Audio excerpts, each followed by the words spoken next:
अद्भुत प्राकृतिक सुंदरता का उदाहरण ग्रेट हिमालय नेशनल पार्क का ये सैंज घाटी का क्षेत्र है।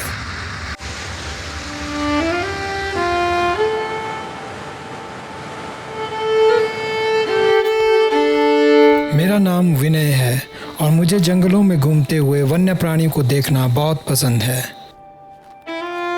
मुझे इस घाटी में पिछले कुछ सालों से लगातार जाने का मौका मिल रहा था।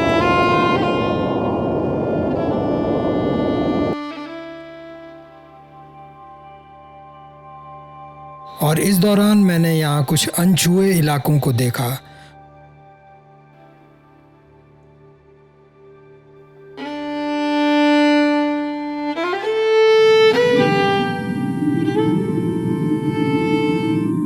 और साथ ही यहाँ पाए जाने वाले कुछ दुर्लभ प्राणियों को भी, जिनमें से मैं कुछ को फिल्मा भी पाया। इन्हें इनके प्राकृतिक आवास में देखना एक रोमांचकारी अनुभव है।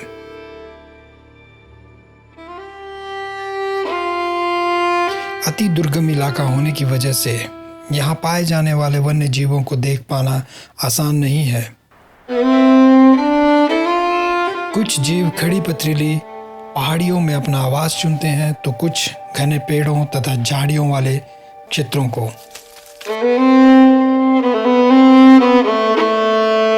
और ये करने की वजह एक ही होती है, संभावित खतरों से सुरक्षा। पहाड़ी की चोटियों के बीच से छोटी छोटी जलधाराएं लगातार बहती है। नीचे उतरते हुए ये झरने और नदियों के रूप में परिवर्तित हो जाती है।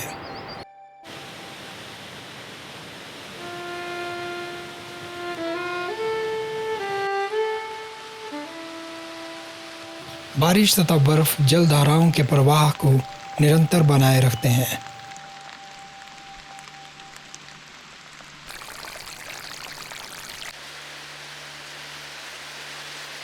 परिणाम स्वरूप नदियां साल भर बहती रहती हैं और इससे ही मौका मिलता है यहाँ एक विशालकाय जैव विविधता को फलने फूलने का।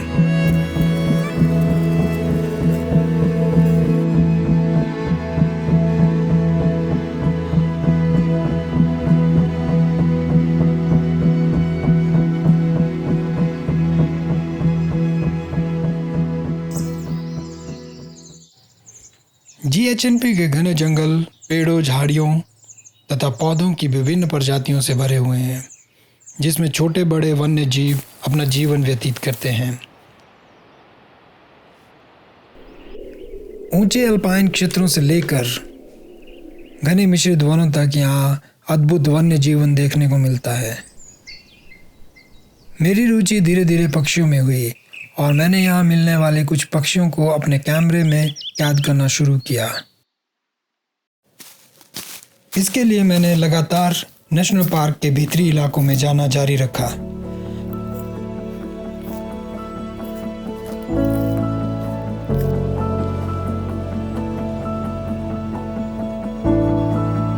और इसमें मेरा सहयोग किया खेमराज ने। खेमराज नेशनल पार्क के इकोजोन एरिया में रहता है। इसकी भी जंगलों में वन्य प्राणियों को देखने में खासी दिलचस्पी है। इस तरह से हम दोनों मिलकर GHNP के कई क्षेत्रों और वन्य जीवों को देख पाए।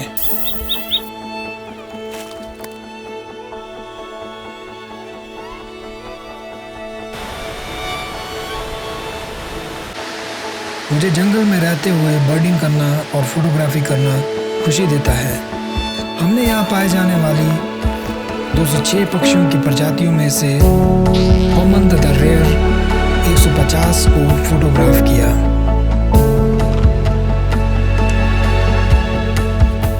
इसमें एक लंबा समय लगा और बची हुई प्रजातियों को भी समय के साथ रिकॉर्ड करना बाकी था।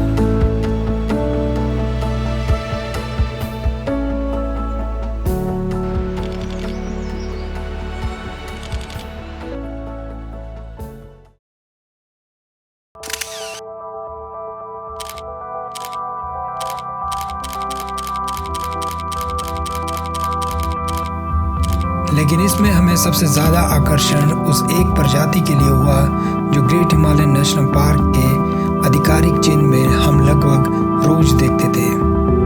वेस्टर्न ट्रैगोपैन, सुंदर, दुर्लभ और छुप के रहने वाला, जिसे अभी तक इसके प्राकृतिक आवास में पूर्ण रूप से फिल्माया जाना बाकी था।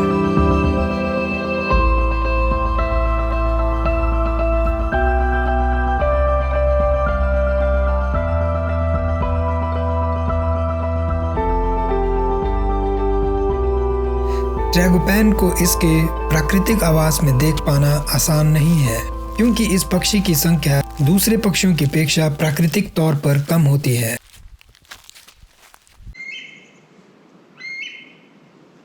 जंगल में चलते हुए मोनाल को यहाँ से वहाँ उड़ते हुए देखा जा सकता है।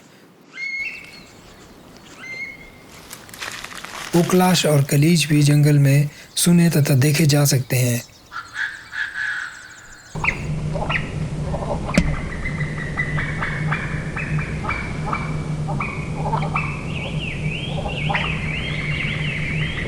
चीर फिजेंट, जो कि सदर्न एस्पेक्ट में घास वाले क्षेत्र में रहता है, अपने हैबिटेट में दिख जाता है। लेकिन वेस्टर्न ट्रैगोपैन इन सब के मुकाबले विशेष तरह के हैबिटेट में रहता है।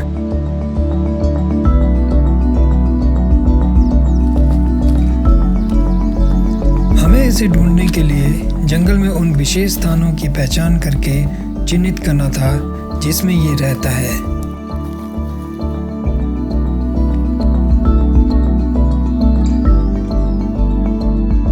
इसके लिए हमने पार्क में कुछ जगहों पर तलाश शुरू की। विशेष तौर पर हम एक इलाके को निर्धारित करने में कामयाब रहे जहां हमें इस पक्षी के दिखाई दिए जाने की उम्मीद थी।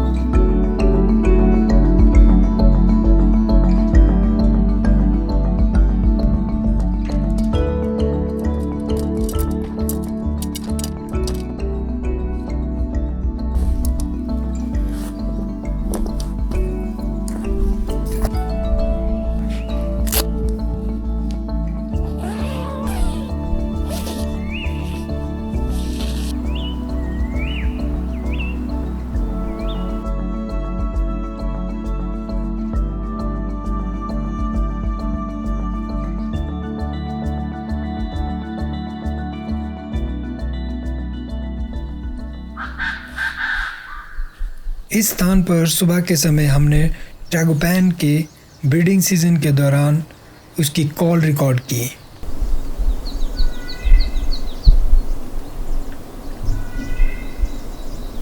इससे इसकी मौजूदगी पुख्ता हो गई, लेकिन ये कॉल सुबह के समय लगभग अंधेरे में ही सुनी जा सकती थी, जिसमें इसे देख पाना और फिल्माना लगभग नामुमकिन था। हमें ट्रैगोपैन को सुबह अच्छी रोशनी में या दिन के समय देखने के लिए प्रयास करना था।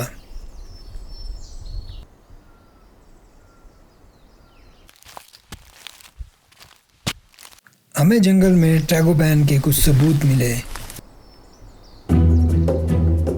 जैसे कि इसके पंख। ये इसकी आवाजाही के स्थान का बेहतर प्रमाण था।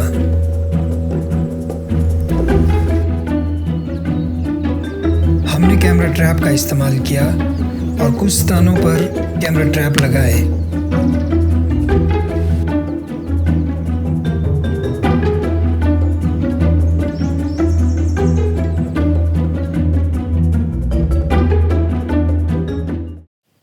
इसके बीच हमने अपने प्रयासों को जारी रखा और जंगल के भीतरी इलाकों में घूमते रहे।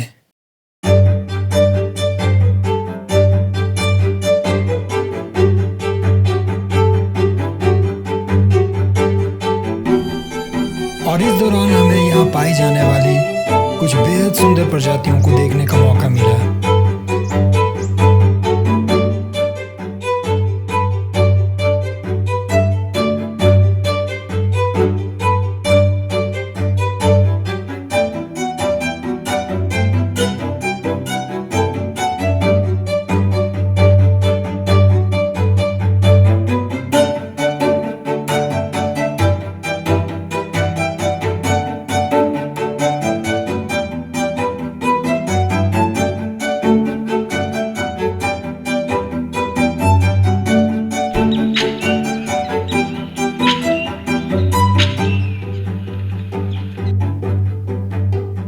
हिमालयन नेशनल पार्क कुछ आखिरी बचे हुए उन बेहतर वनों में से है जहां वन्य जीवन अच्छे हालातों में देखने को मिलता है, लेकिन समय के साथ धीरे धीरे इनके कम होने के प्रमाण मिल रहे हैं। बढ़ती हुई आम लोगों की पहुंच और नई नई जड़ी बूटियों के उभरते बाजार इसके भविष्य के लिए खतरे का संकेत है। हालांकि पार्क प्रबंधन के प्रयास निरंतर जारी हैं, लेकिन यहाँ रहने वाले लोगों का पार्क के प्रति जागरूक होना अति आवश्यक है। कुछ समय के बाद हमने जंगल से अपने लगाए हुए ट्रैप कैमरा कलेक्ट किए।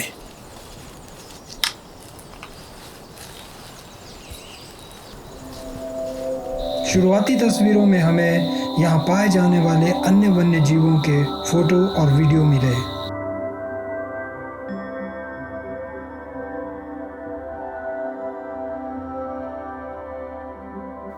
लेकिन इसके साथ ही हमारे इस ट्रैगोपैन के खोजी अभियान को अलर्ट करने वाली कुछ तस्वीरें भी मिली, जैसे हिमालयन ब्राउन बियर।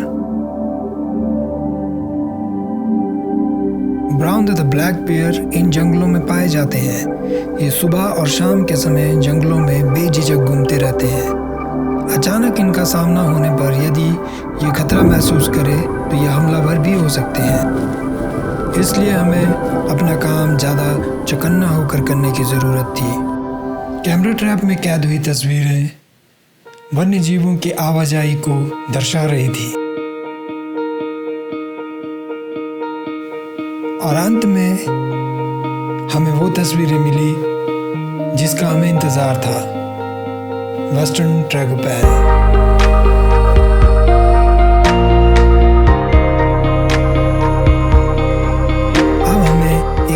अभियान इसे फिल्माने के लिए इस चुने हुए क्षेत्र में शुरू करना था।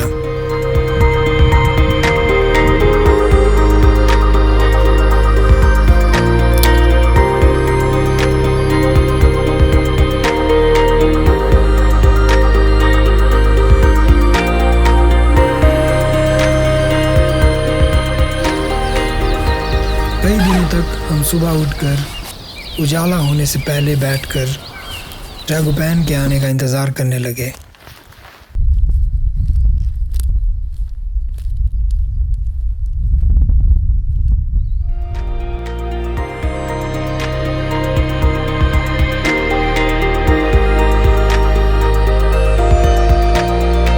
घंटों तक इंतज़ार के बाद भी हमें कुछ हाथ नहीं लग रहा था।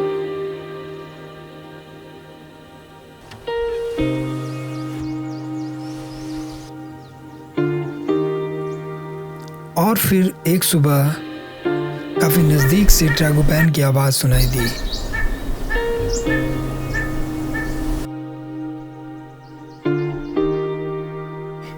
झाड़ियों से धीरे धीरे आगे बढ़ता हुआ ट्रैगोपैन हमारी तरफ आ रहा था। मैंने अपना कैमरा फोकस करने की कोशिश की, लेकिन ट्रैगोपैन तेज़ी से आगे बढ़ा और जब तक मैं कैमरा तैयार कर पाता तब तक ये जा चुका था। मुझे इसका बेहद दुख हुआ। मौका हाथ से चला गया।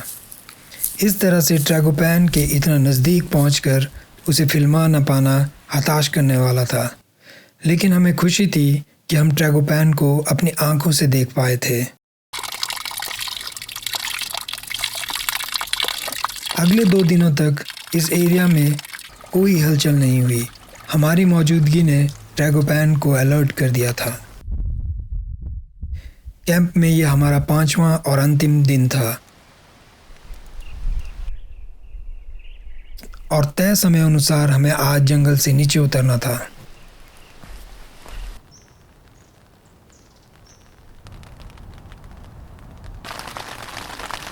लेकिन हम इस आखिरी दिन में जाने से पहले एक कोशिश करना चाहते थे। सुबह जल्दी हमने अपने सामान को तैयार किया और पहले से ज़्यादा चौकन्ना होकर वेस्टर्न ट्रैगोपैन का इंतज़ार करने लगे।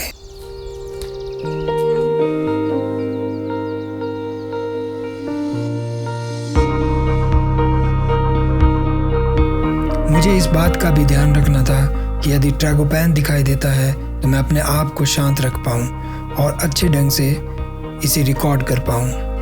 किस्मत ने हमारा साथ दिया। कुछ आवाज़ सामने से आई और थोड़े ही सेकंड में ट्रैगोपैन हमारे सामने था।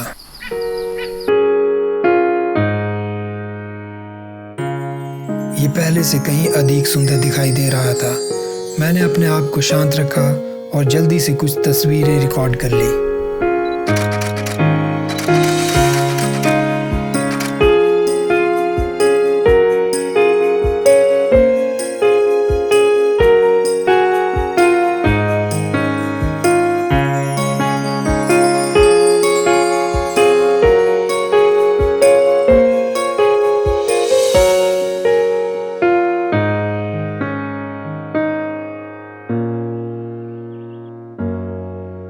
भविष्य में मैं वेस्टर्न ट्रैगोपैन और ग्रेट हिमालयन नेशनल पार्क में पाए जाने वाले अन्य जीवों पर वीडियो बनाना जारी रखूंगा और समय समय पर इन्हें लेकर आपके बीच आता रहूंगा।